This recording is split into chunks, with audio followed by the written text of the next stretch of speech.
with how all the buttons work on the new Aladin Matrix Sport. So now I'm going to help you get it set up for your first dive. So we're going to activate the computer again by pushing and holding one of the buttons.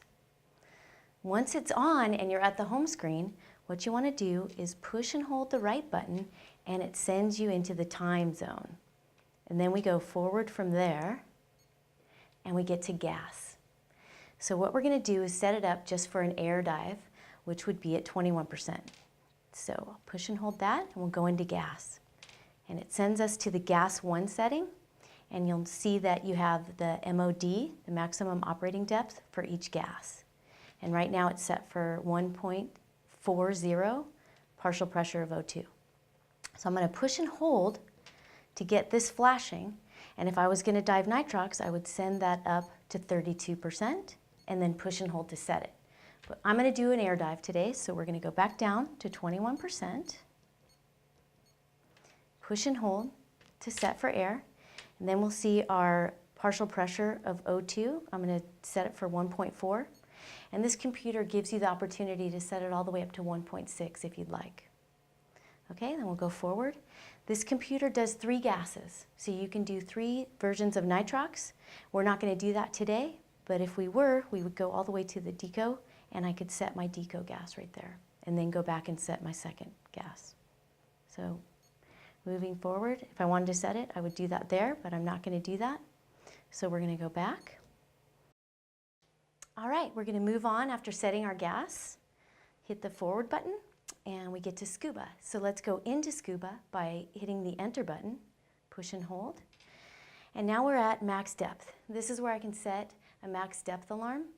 Right now it's set for 130, but if I wanted to change that, I would go ahead and set it for on for 130, and then I can adjust it because it's flashing. So I'm going to set it for 100 feet. And push and hold, and now we're set. All right, let's see what's next.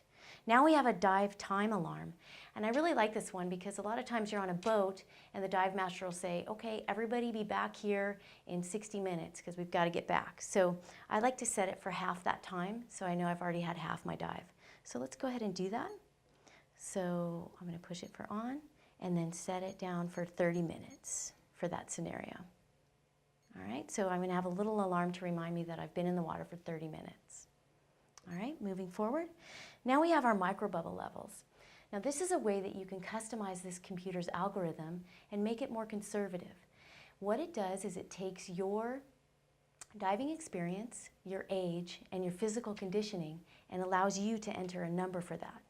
Now we don't have a button for denial, so you have to be honest with yourself and set this according to the truth. All right? And that way it can be more helpful for you on your dive. So microbubble levels are from ML0 to ML5. And 0 is the most liberal your computer can be, and ML5 is the most conservative it can be. So if you fall into a category of being on a liveaboard, diving multiple times a day, staying up a little bit at night, having a few drinks, you might want to set your computer to be a little more conservative for the next day. So what I'm going to do is go ahead, push and hold, and set this for level 2. And that helps me just take the edge off and make my computer a little more conservative for the next day of diving. All right, so I'm going to set that, and then we're going to move forward. Now I've got a safety stop. Right now it's set for 15 feet at 3 minutes, which is kind of the norm, so I'm going to go ahead and leave it at that and move forward. All right, so now we're at PDIS. That's Profile Dependent Intermediate Stops. And what that does is it takes into account nitrogen loading, current and previous dives, and breathing mixes to help make your dive safer. So to activate that, right now this one's already on, so to change the setting on this, you can set to off. I'm going to leave it on because I like this. So here we go. We're going to leave it on PDIS, and then we'll move forward. All right, so now we're moving on to saltwater or freshwater. And when this would come in handy is if you're diving in altitude and diving in a freshwater lake.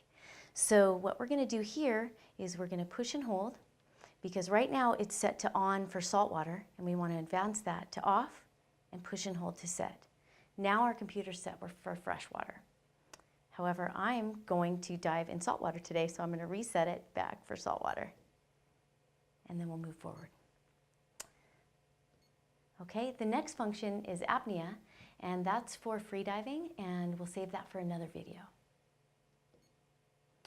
User. So we're going to set up the user, push and hold, and go into it, where you can now have Fahrenheit or Celsius. So push and hold, and set it for what you would prefer. So I'm going to leave this and push and hold and set it for Fahrenheit. And then units between feet and meters. So you see that I advance it and then advance it back to feet and set it. Okay, and then moving forward. This is your backlight duration time, and I have it set for 7 seconds. You can push and hold and set that for however long. Obviously, if you have it set for less time, you're going to save more battery. All right, I'll set that and we'll move forward. And now this is desaturation, and this is for mostly our dive stores that are using this in their rental department. They can clear any residual nitrogen in computers so the next user has a clean and clear computer. So we'll move forward from that. And here is the scuba algorithm. So I'm going to push and hold, and this will show how many features this computer actually has. We have the scuba mode, we have the gauge mode, and we have our apnea or free diving mode. So I'm going to set this for scuba diving, and then we'll be through all the functions and set it back to the home screen. Thank you for watching the video, and if you have any more questions, please go to www.scubapro.com.